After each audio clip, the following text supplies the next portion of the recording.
Antonio, can you tell us more about your Cube Rover project that you're working on at Carnegie Mellon? Yeah, that's a very interesting project Yeah. because um, Cube Rover it's actually been renamed to Iris Rover in the past few weeks, but it's basically a lunar rover that's around this big. It's very small. It's only 2 kilograms in weight, and it's aiming to become the first private lunar rover to ever land on the moon. Um, you might be wondering, like, wow, that's sort of out of the blue. Where did that come from? Yeah. Um, it's because CMU's robotics program has been long running. It has a very long history, and one of the professors, Red Whitaker, he's one of the pioneers in the space robotics industry. So he's been, creating lunar rovers since like decades ago. And you know, uh, some of you might know Google Lunar X Prize. It's basically a competition that Google came up with, basically calling all university students and saying, if you place an object on the moon, we'll give you millions of dollars as a prize. So a bunch of universities came together to create like a lunar rover and try to send it to the moon. No one succeeded, so there were no winners. And our Cube Rover team was part of that project as well. But even after the competition ended, our professor continued the research project to make sure that CMU becomes the first university to send a private rover on the moon. Um, on the moon, there's been a bunch of government-led projects. All the rovers on the moon right now are developed by some sort of government, whether it's China or Russia or United States. But there are no rovers on the moon right now that has been built by a private company. So Cube Rover, or currently Iris Rover, is one of those projects that are trying to become the first private rover to land. Great. Can you share your case study regarding your work at Cube Yeah, Rover? yes. So it's still work in progress. Sure. Yeah, so basically, you might be wondering, what does a designer have to do? What does a UX designer have to do with the lunar rover? Right. It's basically helping people helping people or the operators control a rover remotely from Earth. So this is called teleoperation because we're operating a rover remotely, and it's basically an interface to control a rover um, from Earth. So, similar structure. I go in with project background, sort of describing what this project is about. And I think project background is especially important in this project because space robotics and UX design, it's kind of hard to make the connection at first glance. So I make sure that I explain the project background, saying, why, like, what is this rover and why is it sort of a thing? What Right. is our objective? And then here's a picture of the rover to make sure people like understand what I'm dealing with and what they should be expecting. And then I dive straight into the project scope. So what does a designer have to do with this lunar rover? So explaining that, I'm basically creating a software that helps people remotely control a rover from Earth. And this includes a command line, a map, an image viewer, a telemetry data viz, and currently leading the design efforts for this interface. And here's a brief picture of the interface. Again, to let the people know what they're dealing with. That this is an interface project, not the physical rover project. Of Right. course, the team has a mechanical team that does the rover aspect, but I'm in charge of the software. So highlighting that. And then I go into the mission flow. This is basically a user flow, but in a space exploration setting. So it's basically noting what the software is being used for. It's basically being used for planning a route, uh, making plans, identifying what route we want to take with the rover, creating plans for the moves that would take us to those routes, Right. generating the commands that we would enter into the command line, confirming the safety of those commands, executing the commands, and then taking a picture with the camera that we have on board. So this process is a continuous loop once we land on the moon. And then we also have a communication diagram. This is sort of like a stakeholder map. So showing what kind of people are involved in the lunar mission, and what stakeholder are we actually designing for. And this diagram is very complicated to look at right now, but it's basically all the stakeholders that are involved during the mission. And then really from here, it's really starting the UX design part. So coming up with features. What do we include in the actual interface? What kind of features do we need to make sure that this mission is a success? So sort of describing how we came up with these features. And then here's a list of features. Are these color coded? Okay, yeah, they're color coded. Yes.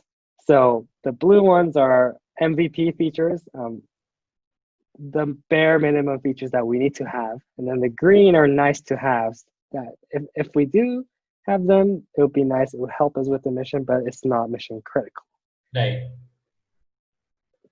And then sort of similar deal with the LinkedIn case study. I show the different design explorations and iterations that I did. Here, I'm explicitly showing how the map interface has been evolving since the beginning. So if you look at it, it's very low fidelity when I started, and then you can sort of see structure being put in place as we evolved the interface. Now, then a lot of interviewers ask me, how do you user test this interface? So the answer to that is, it's really hard to find space experts to conduct user research with this project. Right. So what we do is we do mission simulations.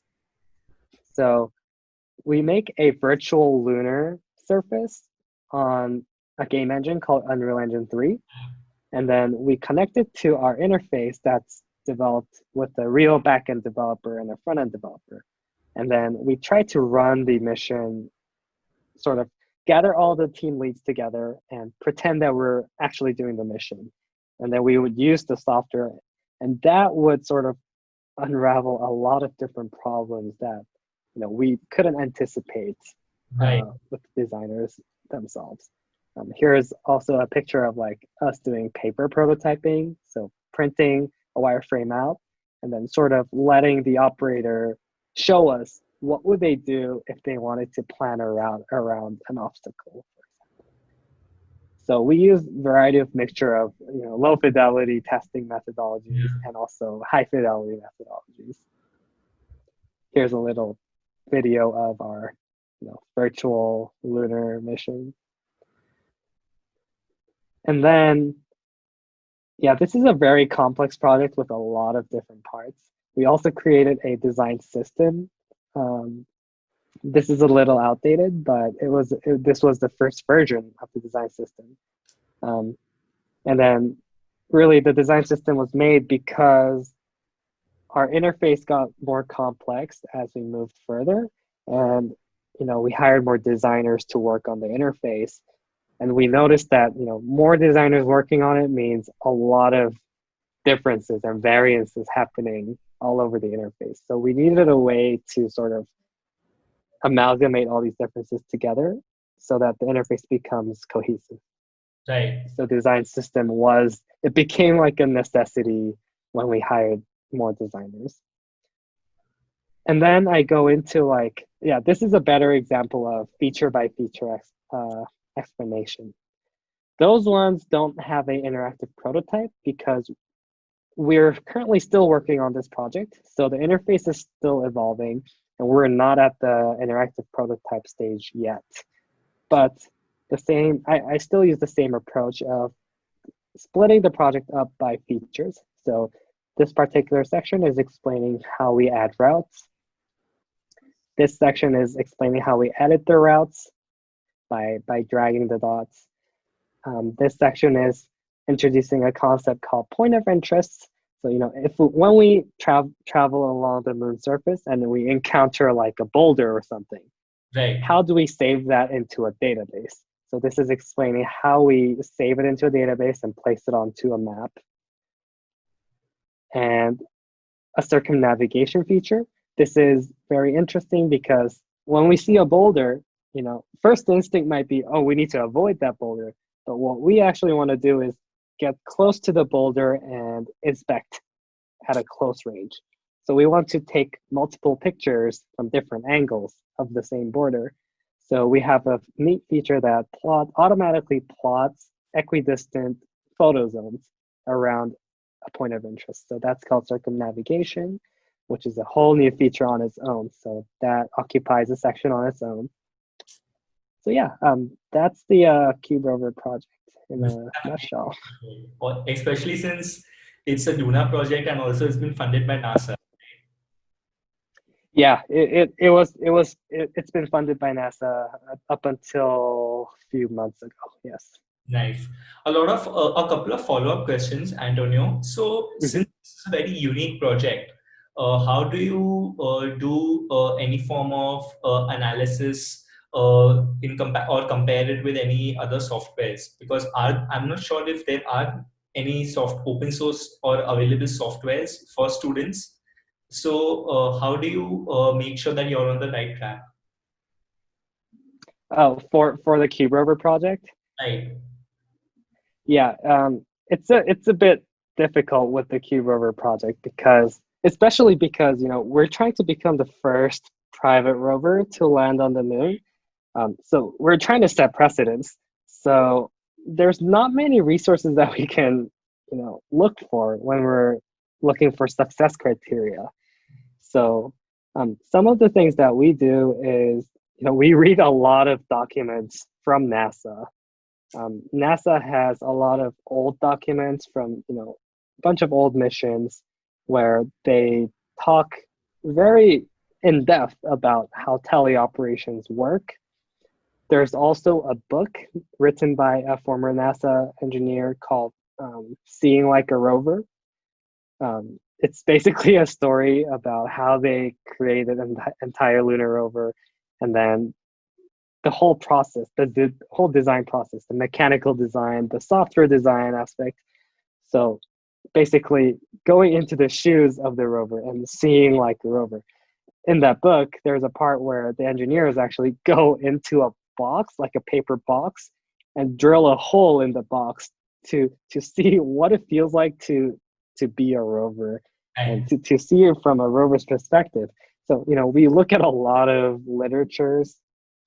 And then another important part is the virtual mission that I briefly touched upon. Right. Every virtual mission we do, we always run into some sort of issue. So even until today, we're still conducting virtual missions with our newest iteration of the interface. So I think the goal is before the launch in 2021, we have to conduct as many virtual missions as possible until we run into no problems during the virtual mission. Because only then we'll be able to minimize any margin of error when we are actually deployed on the lunar surface. But you're right in that it's very difficult to set sort of success metric for this project. Right. Also, like you mentioned, you're in a space where you're not fully aware of the the number of use cases that might be there. Mm-hmm. So the more number of virtual machines you do, the more virtual missions you do, the more number of use cases and edge cases you're discovering and trying to satisfy. Yep, that's right. Right. It's a great project. All the best to you guys. And yeah, Thank you.